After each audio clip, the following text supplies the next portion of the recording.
Welcome to the Human Capital Innovations Podcast. We're your source for personal, professional, and organizational growth and development, where we share original research, explore industry trends, and interview executives and thought leaders from across the globe. We hope you join us often for practitioner-oriented content around all things related to leadership, HR, talent management, organizational development, and change management. Maximize your personal and organizational potential with Human Capital Innovations Podcast. Do you enjoy the Human Capital Innovations Podcast?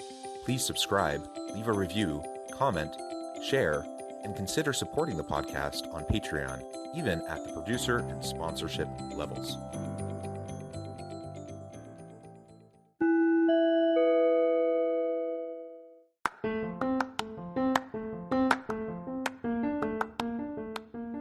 Welcome to the Human Capital Innovations Podcast.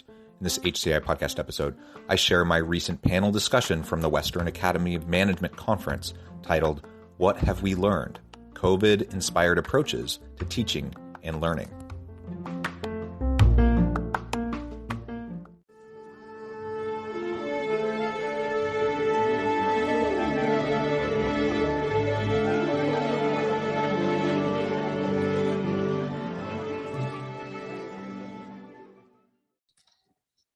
So I'll just give a little bit of an introduction. I don't know that changes related to COVID need an introduction, but it's kind of unprecedented that higher education changed so quickly because typically we're very traditional and we don't change. Change is very slow.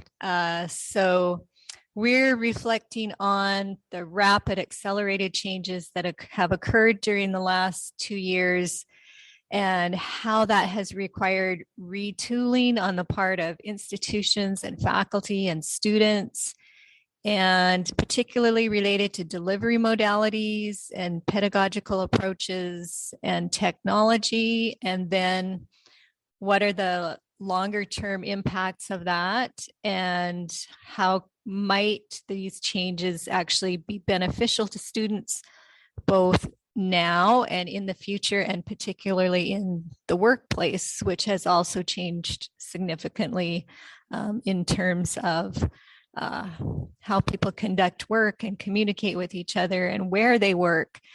So we have prepared a few questions, and we will respond to each question, and we will, I'm sure, have plenty of time for interaction, discussion as well. So the first question is, what new practices, pedagogical innovations, or delivery methods have you developed over the past 2 years to engage students in a virtual environment and facilitate learning? So we'll just start with Yang. More interested in their research on how my hospitality management student perceive before pandemic and during a pandemic, and then right now we are in the transition, moving from the during a pandemic to the post pandemic situation. So I see that I used to teach like a face-to-face live course, as you know, and then transition from the face-to-face to online. That give us a lot of way of how we're gonna give a open learning or educational resources on through the online. And then I see that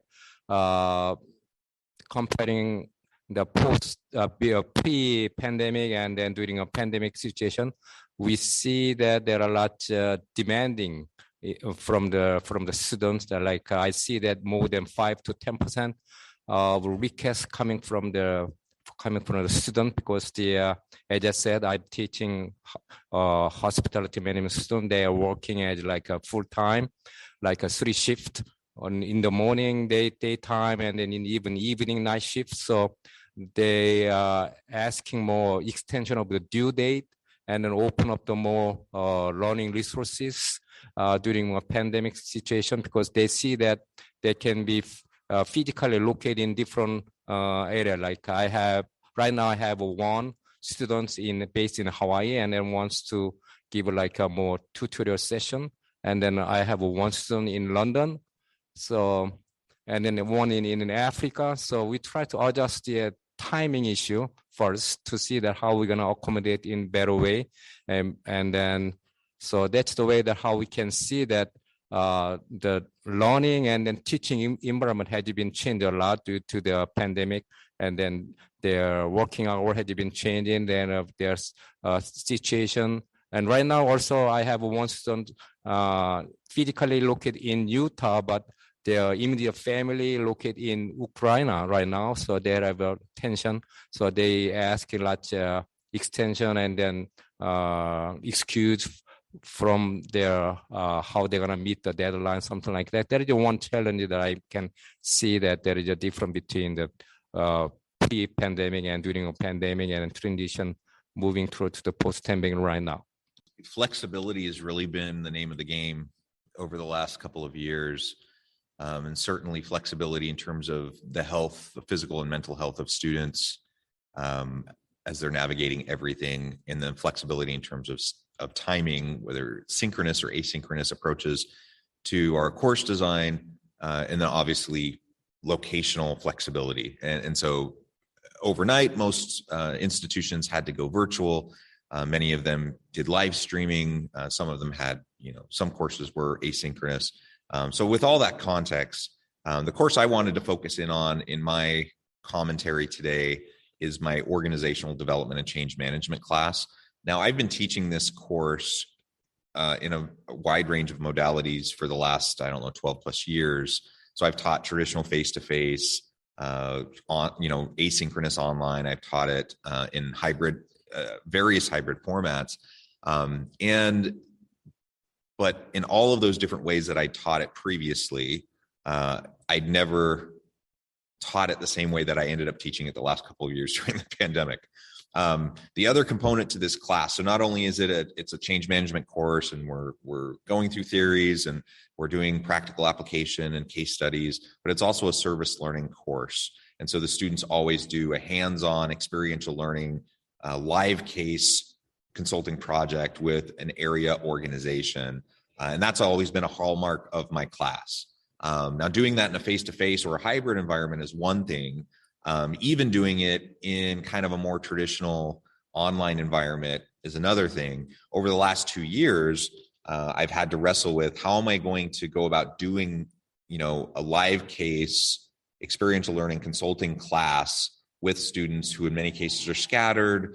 You have time zone issues, all of that stuff that Yang was just talking about.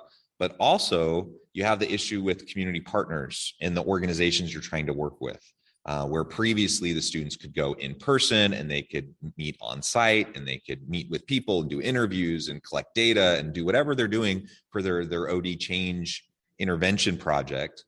And now they have to do everything virtually as a team. They can't meet together individually as a team, and they have to do everything with the client virtually as well. So that's been the wrestle, that's been the challenge, and that's what I'll be sharing more about as we go through the panel today.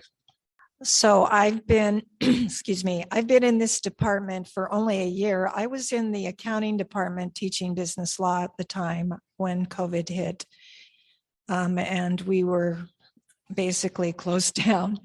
And I was teaching face-to-face business law classes.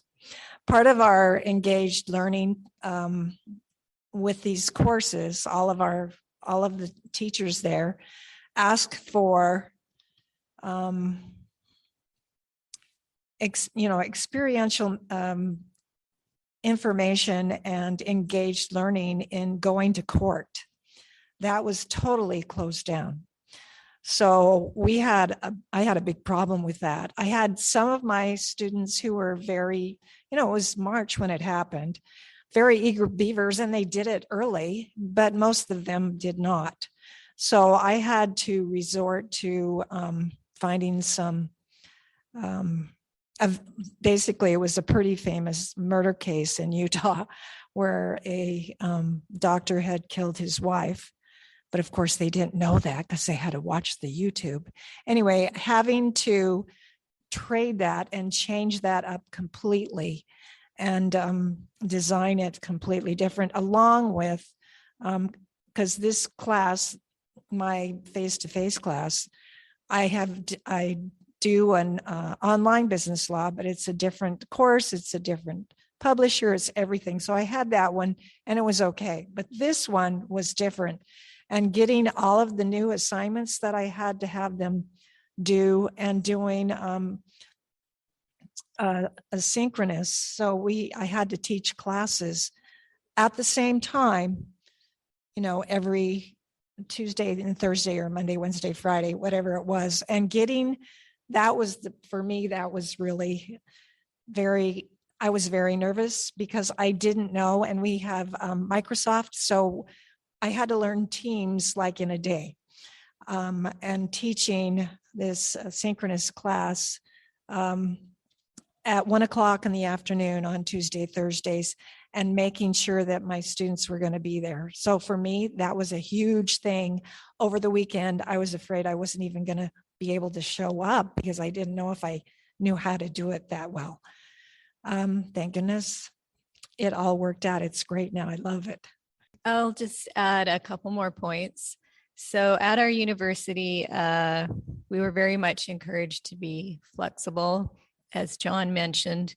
And even before COVID, our president identified some core values or themes. And one of these was exceptional care. So as Jill was talking, I was thinking about that exceptional care in terms of accommodating students and adjusting assignments, and everyone was kind of in the same boat, learning technology together and new systems and that kind of thing. Jill also mentioned Microsoft Teams, which we had in place, but we hadn't used much. And we certainly hadn't used it to deliver synchronous courses. But in my case, similar to John, I had been teaching my course with a variety of modalities, hybrid, face-to-face, and completely online. But what I found kind of in the last several months in particular is that Microsoft Teams is really valuable for helping students do virtual teamwork. They can do their chat, they can have meetings, they can share documents, and I can observe what they're doing and what they're talking about. So prior to that, in the online courses, they were using whatever, Google Docs or, whatever their own chat on their phone, or, they had all different ways of communicating and working in their teams. And now I've really encouraged them to use Microsoft Teams. And I think it's helpful because fewer students get lost, and I can do a little more tracking and looking at how they're doing and what issues they might be having. So our second question is, how have students responded to these efforts? And which of these practices will you keep or modify? And what do you anticipate you'll abandon? So there's always a lot of discussion. Are these permanent changes? What have we learned, and what will we move forward and continue to support? So we will get some perspectives on that from our panelists. I'm teaching two courses, which is extremely different course modules. Like one is the STAT course, and the other one is the global tourism. So as the title says, that one is a little bit difficult to follow through, and then the other one, which is the global tourism, it's more self-study. I don't need to give more detailed information about the like in terms of lecturing and then assignment, something like that. But the STAT class I'm teaching, by changing from the face-to-face the online course, I ask them to you need to spend more time than used to be in terms of preparation of the courses. So I switch the course module a little bit in terms of the how let them prepare the course before they move into actual content of the course. So I change the one module of that course, ask them to take a quiz first. Then I can give a little bit push to them to reading a material before moving to the actual content of the chapter by taking a quiz, so they have to study anyway. So that's the one that I give them. And then also one thing that I implement into their my course is that I encourage them to be in the team-based learning. We call the TBL. So which focus on their, like my students working in the hotel industry and the restaurant industry, more service related industries. So they work as a team all the time. So I ask them to learning the course by having a team.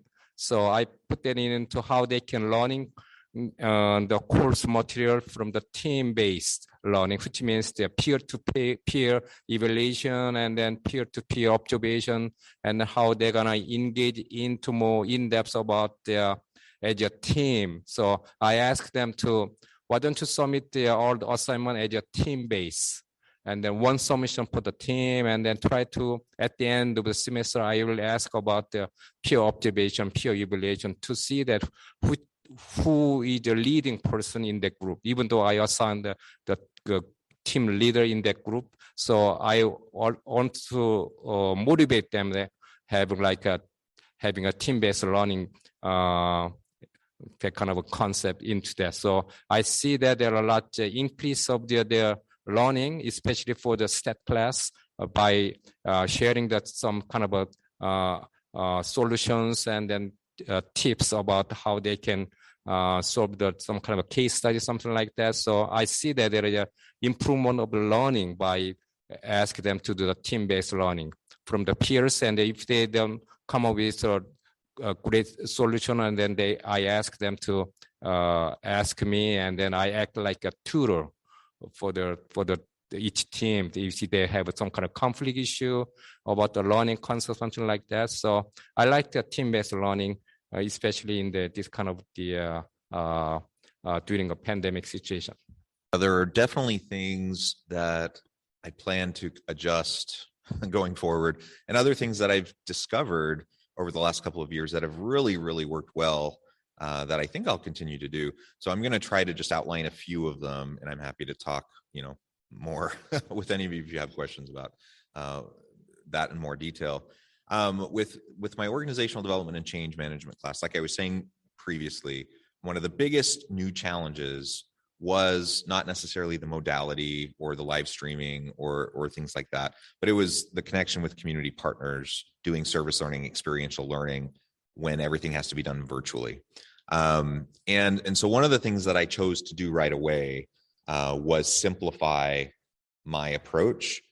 Previously, what I had done is essentially the semester leading up, to the next semester, I would be vetting community partner organizations, client organizations. Through my own personal network, sometimes I'd use resources at the university. I would start to line up organizations, and I'd start to line up projects for my students. And I would usually, I would have a class of maybe 35 students. So I would want, around 6 or 7 projects that they could do. So I would reach out and try to arrange projects with 6 or 7 different organizations, and each project would be unique with each organization. They'd all have similar parameters, similar kind of scaffolding around what the projects needed to look like, but ultimately they were each unique projects, and then the students would self-select into teams based on which organization they wanted to be a part of and what the specific project was going to be for that organization. I would invite representatives of the organization to come into class, either in person or join us through Teams or some sort of video conferencing.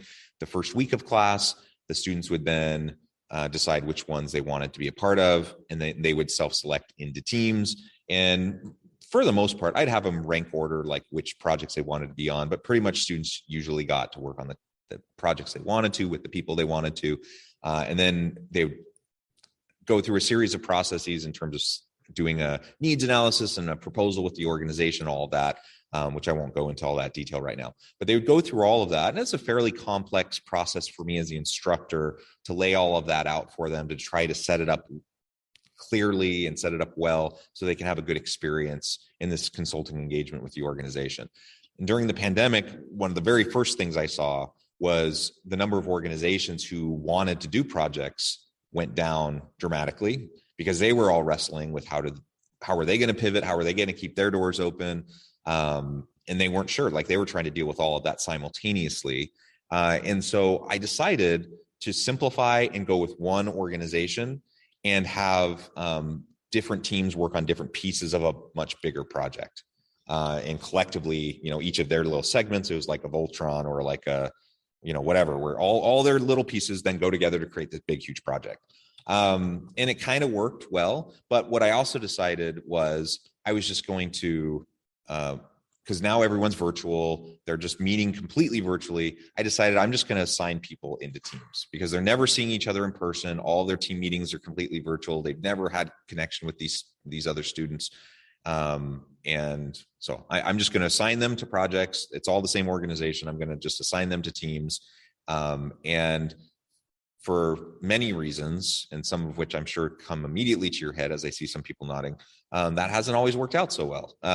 There's been more team conflict over the last couple of years than I've ever had in running this course with these types of projects in all the years previously. So one of the things I want to get back to is just having more unique projects with more organizations, allowing students to self-select again, like I used to, because I think that has led to more buy-in of the students into the projects, more meaningful experiences, and they just seem to get more out of it. So that's one thing I definitely plan to shift as we move forward. So I have to be honest here because I moved from another department in the middle of this.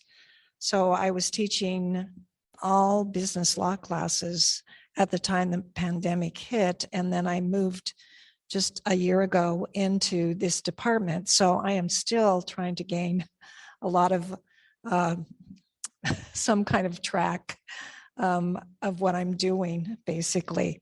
So I kind of have my business law stuff down, but I've learned that I was doing a Teams thing. Actually, Marina and I were doing a Teams project during all of this, and to get some information from different types of, and you were doing organizational behavior and I was doing business law, and then we had another teacher talking about teams. Anyway, for that time period, I decided to abandon the part where my teams were very small, and so I made my teams bigger.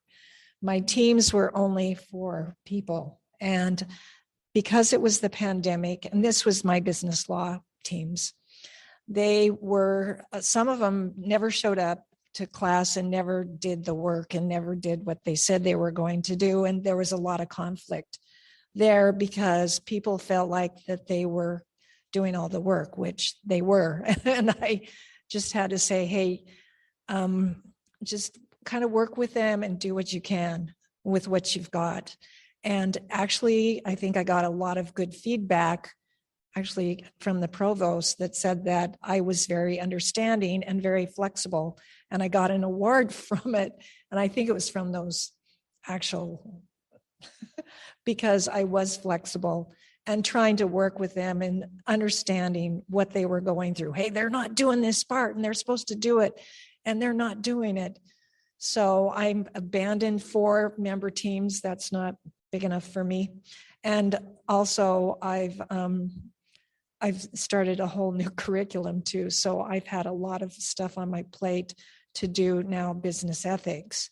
And I've learned a lot of things there. So I've expanded my teams to be basically the whole class so that they can interact with one another. And that's kind of what I've learned with my experience. I will comment a little bit on how students responded to these changes and efforts. One difference that I saw is during the main parts, I guess, of the pandemic, when we were all online or predominantly online, we of course had a lot of students who didn't have the choice to do online or face-to-face. In my class, before that, students could choose, and they were choosing online because that was their preferred mode of learning. But during COVID, they were more or less forced into it. So I saw a lot of students who thought, we were only doing it online because of COVID. They didn't realize that the course had already existed and that had been a choice previously to take the course online. So I think there was a lot more of what Jill has referred to as the need for exceptional care to help students understand that they are capable and they can be successful online. And I did a lot of outreach. We use Canvas as our LMS, and I used the analytics and tools in the gradebook to reach out to students with lower scores on specific assignments or lower grades overall, and just reached out and asked how I could help, what they needed. Of course, there were cases where I didn't get any response back, and those students ended up probably being kind of lost, but most students really appreciated that and said, that it's a little bit uncommon for students to for faculty to reach out one-on-one like that. And then my husband tuned me in and he said, why are you only reaching out to the ones who aren't doing very well? Why don't you reach out to the ones that are doing super well and tell them, how impressed you are and how much you appreciate them, and, just kind of give them a pat on the back. So I did that too. Okay, so our next question is on our own learning. So our communities of learning and how we work together as professors within our departments or colleges or within the university as a whole to learn from each other all of these different new strategies and retooling and pedagogies that we were experiencing. And I'll just start us off by saying we have an excellent Office of Teaching and Learning on our campus. So we already had a really good infrastructure in place with instructional designers and technology experts and software and processes and things already established. It was still, a huge and rapid shift to make extensive modifications, but we did have a good infrastructure in place. And they were, the Office of Teaching and Learning was very innovative in terms of sponsoring trainings and workshops and getting faculty to share what they were doing. And because of COVID money, we also got paid to go to most of those. So we got little stipends for those. So I will let the panelists respond. My institution, Utah Valley University, gave us a great, as Maureen said, that great professional development workshop. So I attend the first stage of the team-based learning workshop. But actually, I felt that it's a more theory or conceptual-based workshop. So it's a little bit tedious at the first time, but as the time moved on, and then I learned that team-based learning is one of the fundamental way of how we can let my students improve their learning.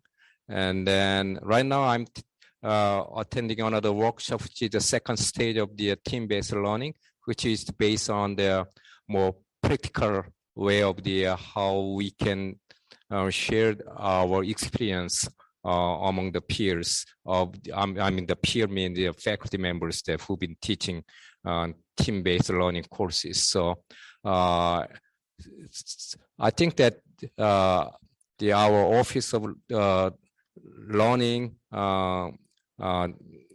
is great way of how we're gonna improve the team-based learning pedagogy applied into their engaged learning opportunity for our students. And also I go for extra mile for attending another workshop offered by another institution called the Critics that give us a peer evaluation format, and then how we're going to implement their more way of how let our students being in their practically apply their team-based learning into their case study and then project or something like that.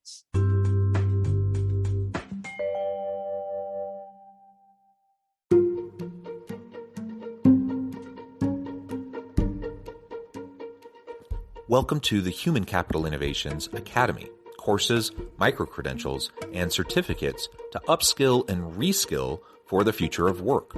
All HCI Academy courses, micro-credentials, and certificates are designed, developed, and delivered by award-winning and internationally renowned scholars, educators, thought leaders, executives, and practitioners. Our courses, micro-credentials, and certificates will help you make your mark on the future of work and make an immediate impact in your organizations. Check out the HCI Academy and our many course offerings and certificates to upskill and reskill for the future of work.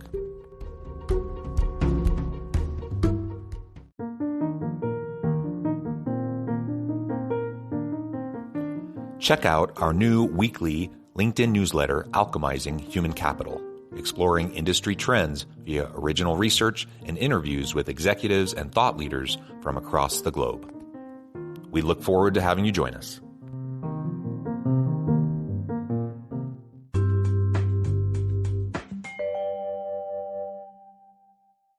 Yeah, I think of this question and, connection to like a culture of learning among faculty. And I think there's a variety of ways our university tries to do that and how we tried to do it in our department and in the School of Business. I thought it might be helpful to give you just a little bit of context for those of you who aren't familiar with UVU. So we're south of Salt Lake City in Utah, about 35 minutes. We're the largest we're the largest institution in the state of Utah, about 42,000 students. We're dual mission, meaning we do the traditional university role in the region, but we're also serving the community college role in the region as well. So we're open enrollment. Anyone can come and join and do developmental courses to get up to speed, to take other university courses, and then matriculate and move into other programs. And so we're, for Utah's not super diverse, but for Utah, we're fairly diverse in terms of, first gen students and non-traditional students. We have lots of those types of students, and most of our students are working and coming to school. We're a community campus. We're a regional teaching university, so teaching first is the focus, even though we try to do research to support our teaching. So with that as the context, as others have already mentioned, we have a really robust Office of Teaching and Learning. We also have a robust Office of Engaged Learning, and I have another role in addition to being department chair. I oversee the service learning efforts across campus. And do workshops in conjunction with the Office of Teaching and Learning to train up faculty on how to do service learning, how to implement it effectively, and have good outcomes for students. So for all of that, I would say university-wide, we have a fairly good, robust culture of learning for our faculty. Faculty take pride in teaching. Everyone knows when they come to UVU as a faculty member, that's the number one thing that we're going to be focusing on. Yes, you need to serve and do all those things. Yes, you need adequate research, but teaching is number one. So I think that's well understood. In the department and in the School of Business, we do cross interdisciplinary workshops that are sponsored by the School of Business. In the department, we haven't really done that. We do try to take some time out of a department meeting agenda to do kind of micro lessons and micro spots on what different faculty members are doing in terms of innovative teaching in their courses, and to share that with other faculty in the department. And frankly, we probably should do more of that to provide even more opportunity for people to share and learn from each other, because we have we're 16 full-time faculty in the department now, I think. We have a lot of people across a lot of different disciplines doing a lot of really cool things. And I'm a big believer in just creating that kind of a culture of continuous learning and experimentation in our courses so that we can continue to provide even better offerings for our students. I think that Yang probably mentioned this, but I was really excited to take from the Office of Teaching and Learning, the Online Teaching Academy, and get my certificate for online teaching, which was, and I did that about a year ago, I guess, in the midst of the pandemic, hoping and praying that this would help my online classes because I pretty much ended up just teaching online, even though, what was it, last semester or fall semester, we were doing both. I didn't do that, where they were doing a face-to-face and a synchronous at the same time. Anyway, so I was doing online and so excited to take this online teaching academy and getting a lot of information, a lot of reading articles and different views from different academics that the Office of Teaching and Learning had put together so that we could be helped in learning how to teach better online. And I really appreciated that. And also I took a service learning class a couple times actually from my, he said he was very much involved with service learning, and he was. And John was the facilitator for the service learning part. So I've taken those two to make my courses more robust, and it's helped a lot. And then also received some stipends for also making my course prettier and I guess more hands-on and easier for my students. But like I said, I've just gotten here, so I was in the process of getting my courses, or my course, I should say, the business ethics course, prettier, like I said, and have it just more put into modalities and to be more user-friendly for my students, which I really appreciate too. So I've done a lot of stuff that I probably would not have done. Actually, I'm in a different place than I thought I was going to be because of COVID and some other circumstances, but very, very enlightening and a lot of changes for me. Several of the panelists have mentioned different trainings they have taken and different initiatives they've adopted. All of these, or most of these, have ongoing communities of learning. So for example, Yang mentioned team-based learning. So through Microsoft Teams, the Office of Teaching and Learning created a team for team-based learning where all the people who have done that training can continue to ask questions, share resources, share ideas, and that kind of thing. So it's not just a one-time type of training or development activity, but you're continue to be connected with faculty across the university and learn and find out what they're doing. So that has also been valuable. Our next question is focused on technology. So innovations that have helped students develop skills that will be valuable in the future. So we're looking to, through all of this time with COVID and the changes that have been made and technology and different types of learning, how can we use that to help students prepare better for their careers and what they will encounter in the workplace? Our institution, we use the Canvas and through the Microsoft Teams. So I think it takes time for the students to learn how they're gonna technically improve their skill on the utilizing their Microsoft Teams. So I'm more engaged into upload the course lecture through the Microsoft Teams, so we can share my lecture, and then I invite them to see the lecture that I posted in, and also that's for like a regular lecture, and then also I give a tutorial session for my stat class because they have some kind of a conflict issue in terms of understanding the some concept of each chapter. So I encourage them to more engaging into Microsoft Teams technological skill that they can improve.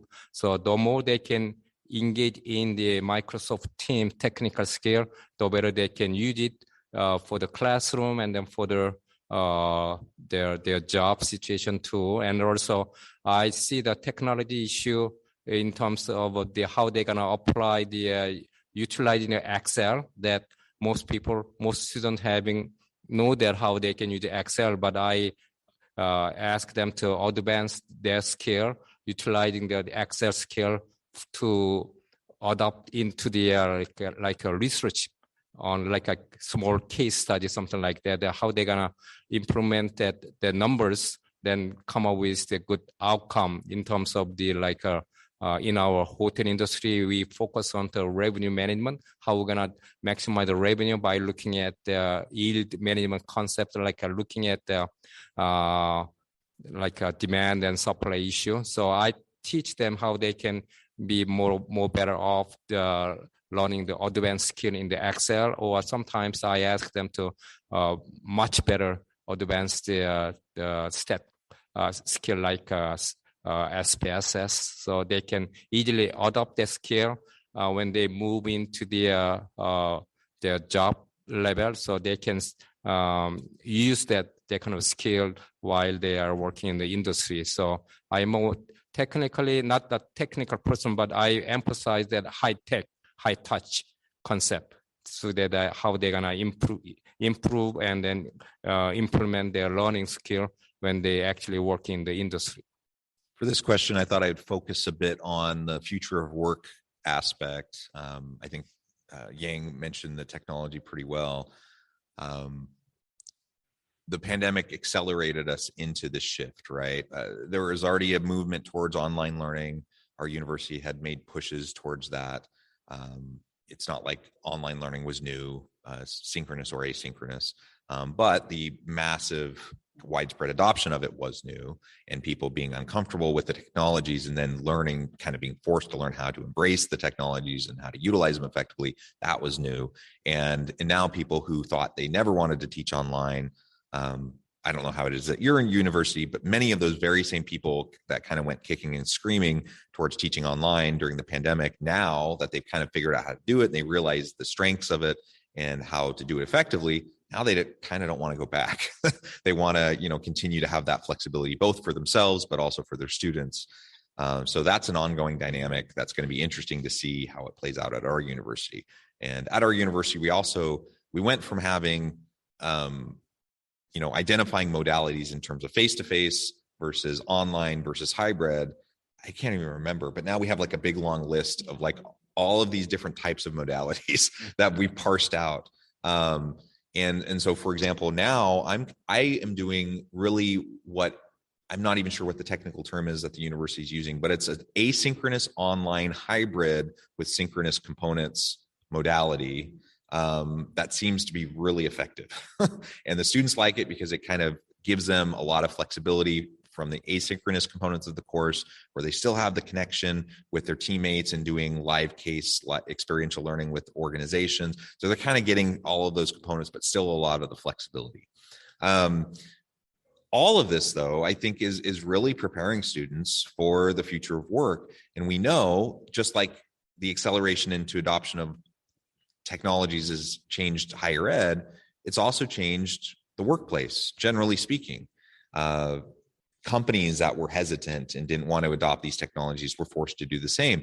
And so our students have to, just like we've had to pivot quickly, our students have had to learn how to do that as well, because the reality is we're not going back. There's going to be some pendulum swing, but in the future, we're going to continue to see increasingly distributed workforces with people working all over the world, being on cross-functional,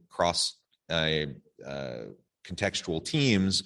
And students have to learn how to do that. They have to learn how to do that across time zones. They have to learn how to do that effectively when they never see the person in face to face, but they only have a Teams meeting or a Microsoft or a Zoom meeting or whatever technology you're using. And so in my OD and change management course, I tell the students, this is actually kind of a multi-pronged live case course. You're doing the experiential learning project for a live organization, a consulting project. That's a live case kind of an environment, but they're also having to figure out and wrestle with how do we effectively work together as a team. That's a live case kind of an environment. And frankly, a lot of OD and change management and culture change and those types of topics that we cover in the course, a lot of that comes back to how do you work effectively as a team? And so I want to see them learning and applying the course concepts into how they do their teamwork so they can be more effective. And then the other piece is, the shifting nature of work and the landscape of work and the distributed workforce and the contingent workforce and the gig economy, like all these different components that are leading into how the future of work is changing. They have to be addressing in real time in the class as they're doing their projects with each other and with their client organization. So all of that, I try to parse that out and to point that out to the students because they don't always make those connections unless I make it explicit. But this is the kind of an environment they're going to find themselves in the future. So we want to make sure that they're ready for it. And I feel like I'm doing my part to help them with that. So I'm just doing my service learning this started this semester. So I'm still learning a lot. And John says that he's been doing it for probably 12 years. I'm just a beginner here. So I was reading some literature and came up with some ideas on what I could do for service learning. So part of my class is synchronous because they have to get with their partners and decide what they need to do, that part. And then also I have discussion boards and I'm teaching, like I said, business ethics. So it's going to be more of a soft skill or being more of a get more information from different people. Maureen mentioned that a lot of our students are working, they have families, they're very busy. So online works very well for them. I think it's really useful for this, especially for this one assignment, getting a soft skill, trying to figure out under business ethics, finding out what their ethical dilemma has been in the last 6 months and what they did, and go through an ethical analysis. And all of the students, like I said, for this class, they're all in one team, is able to read all the others and what they did. So they can see all these different people working in different environments. I think this is very useful to see what they did and what their ethical dilemmas are so that they can step into the workplace and know, oh yeah, I heard about that. I heard about this. They have to make comments to their other colleagues as well. So I think in this area, especially in ethics, they will be more attuned to what they need to be maybe prepared for, so that they know. So the tech part, they're learning on their own, and I'm helping them with their discussions and using their LMS and putting it into modalities, et cetera, like Yang was talking about, but also these deep thinking things where they have to think about what is happening and how am I going to actually look at this dilemma and meet it head on, because my colleagues have done it and now I know what's maybe going to happen and I can do the same. All right, thank you. We are going to just have one final comment from each panelist, and that is, what are your biggest takeaways from COVID-19 as business school educators? And then we'll open it up, and we would like to hear from you and get your ideas and any questions you have. When I went to Virginia Tech for my PhD course, my professor in the strategy management course, and he emphasized about the Michael Porter's 5 force, as you know, that Miles and Snow's, about how we're gonna take a challenge, something like the how we're gonna dealing with the some threat can be changeable to the opportunity. So when the COVID situation came out maybe 2 years ago, I think there is nothing we can do. But as the time goes by, we learned how we're gonna change the threat to opportunity, and then how we can adjust ourselves into the better way to dealing with the COVID situation. So I learned that from the COVID, that how we can, as a human being, and how it depends on how we're gonna adjust ourselves into different angle. So I encourage my students, same thing. When you are dealing with a different subject like a stat class, and most students' perspective was that, oh, it's so hard, and then I want to just pass the course. But I encourage them by using a COVID situation that you overcome right now, and then you can overcome the situation you have for this the stat course same way. So I encourage them to overcome and then take a challenge as like a way of how you're gonna dealing with that, and then the same thing will be happen in your future career, something like that. So I think that having a COVID is a great way that how we can change our perception by looking at a different angle. Yeah, the pandemic has definitely been a crash course in change and in trying to pivot. And I think we've learned both through the pain and the trial, but also through the opportunity, that this really is a chance for ongoing learning and development. And I think that's been a very positive outcome of the pandemic, despite all of the hard things that have occurred. I just published an article on change agility and change readiness. And I would say that's my biggest takeaway from all of this in the last couple of years, is the rate and pace of change is only accelerated as we think 2, 5, 10 years into the future, and we try to project out the future of work and what even our jobs as academics in higher ed will look like.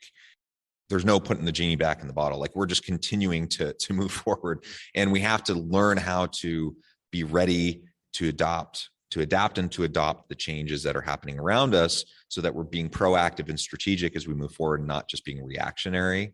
And it's all about change agility. So moving forward, I want my students to learn how to be agile and to be ready for change in their careers. I want faculty in the department to learn how to do the same. I hope that that's something I'm trying to do and modeling for people. Ultimately, that's going to be the name of the game in the future, that we just have to be ready for a constant state of adapting and change if we hope to stay relevant and add value to our students and to the broader community. I think to add to both of those, I mean, we're talking about tech, and we're talking about the agility, but we can't forget that the people that we're dealing with are real people, and they have they need the exceptional care like we've talked about. And I've learned a lot about that, trying to give exceptional care to my students, what I need to do to help them even more. Sometimes I have to take a stand when they haven't done any of the work for the whole semester. I can't go backwards and say, yes, you can do it, but I can help a lot with a lot of different problems that students have come up with. With this agility is also a lot of brokenness that comes. So, and I've seen that, and I think we need to keep that in mind as well, to be exceptionally careful. Thank you very much, panelists, for your insights and sharing your experiences. Thank you very much. Time is up, so appreciate your attendance, and aloha. Aloha. Thanks, everybody.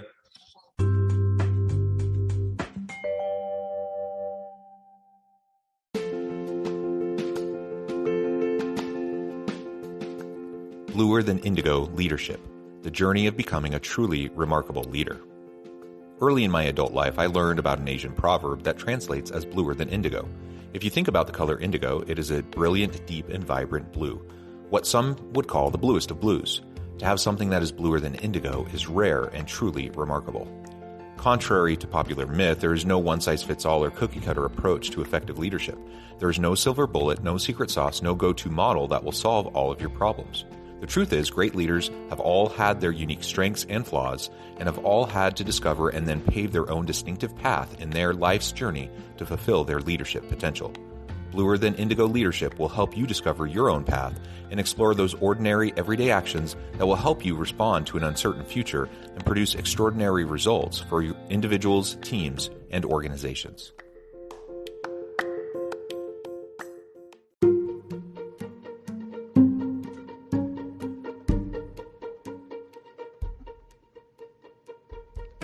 check out Human Capital Innovations magazine, Human Capital Leadership. Human Capital Leadership is a free, interactive e-magazine with the mission to help individuals, leaders, and organizations find innovative approaches to maximize their human capital potential. We publish issues quarterly in August, November, February, and May. Take a look at the latest issue and let us know what you think.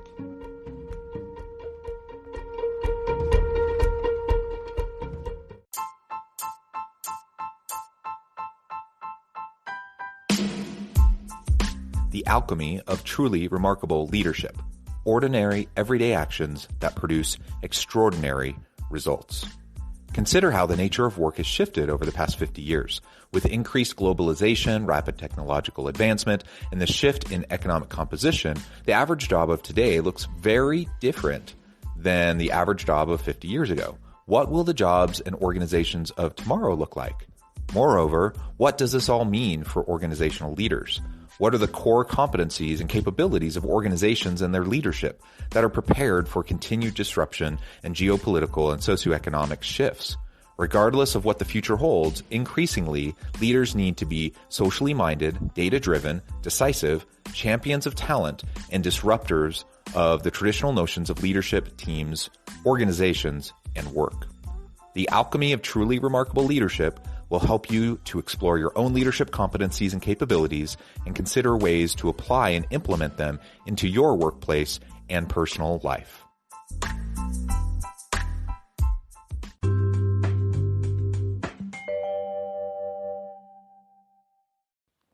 Do you enjoy the Human Capital Innovations podcast? Please subscribe, leave a review, comment, share, and consider supporting the podcast on Patreon, even at the producer and sponsorship levels. Thanks again for joining us for this episode of the Human Capital Innovations podcast. I hope you stay healthy and safe and that you have a great week.